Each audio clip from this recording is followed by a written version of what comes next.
qualitatif et une habitabilité parmi les meilleures de sa catégorie. La commercialisation devrait intervenir en janvier prochain. C'est tout pour les news, voici l'essai de la semaine, la Renault Fluence.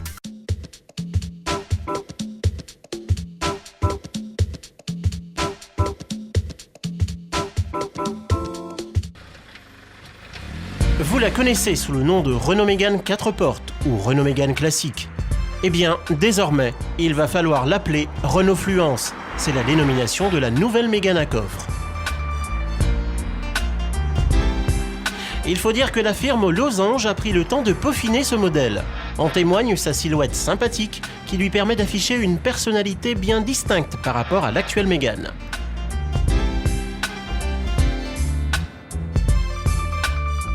Cela se traduit par une face avant un brin sportive, comprenant une grille de calandre chromée et des projecteurs de forme effilée plutôt agréables à regarder.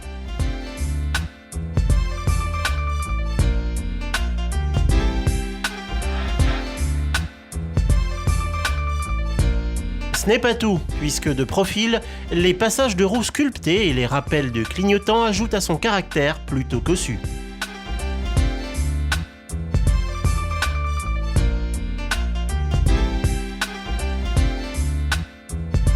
C'est du pareil au même pour l'arrière, avec un coffre particulièrement bien intégré à l'ensemble. Bref, une 4 portes dont on peut dire que l'esthétique est plutôt réussie.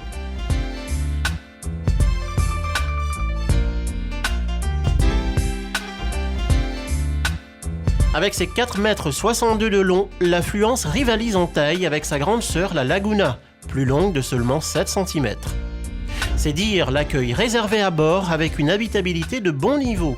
Sans trop de difficultés, le conducteur pourra trouver une position de conduite convenable grâce aux multiples possibilités de réglage à portée de main.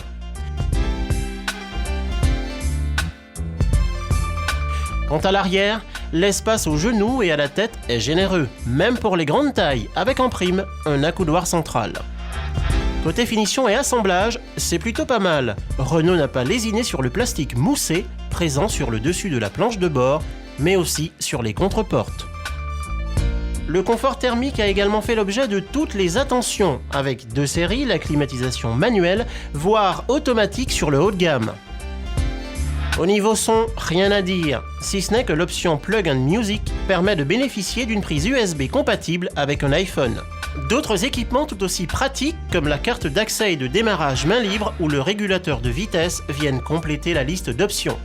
23 litres en espace de rangement, dont une vaste boîte à gants éclairée et réfrigérée, ou encore de volumineux bacs de porte-avant. La Fluence ne craint pas les excédents de bagages. D'ailleurs, elle ne se prive pas pour absorber un volume de 530 litres, soit bien plus qu'un modèle de la gamme supérieure. Mécaniquement, on peut compter sur une palette de 6 motorisations empruntées à la Mégane, parmi lesquelles 2 blocs essence. Quant au diesel, il s'articule autour du 1,5 L DCI, décliné en 4 niveaux de puissance, 85, 90, 105 et 110 chevaux. Présent à tous les régimes et souple à l'usage, la version de 105 chevaux est à l'aise en agglomération, profitant aussi d'une direction assistée légère et efficace. Les montées en régime sont franches, la Fluence flirte sans souci avec la vitesse légale, une fois la 6e enclenchée. Avec seulement 4,5 litres au 100 en consommation moyenne, elle peut envisager sereinement les longs trajets. Seul petit bémol, l'insonorisation nous a paru un peu moins contenue que celle de la Mégane. Cela dit, le bilan d'ensemble est satisfaisant. Au final, la Fluence peut compter sur sa présentation valorisante, son habitabilité de grande et ses motorisations homogènes. Une approche qui ne manquera pas de séduire les familles intéressées avant tout par son rapport prix-prestation. Car il ne fait aucun doute que sa tarification a les chances d'être aussi compétitive que celle de sa devancière. Verdict en janvier prochain, où elle devrait débuter sa commercialisation. C'était Auto Info. À découvrir dans notre prochaine émission, une rencontre avec une légende de l'automobile, la Ford Mustang GT et l'essai de la BMW Série 3. Le rendez-vous, c'est la semaine prochaine, à la même heure et sur la même chaîne.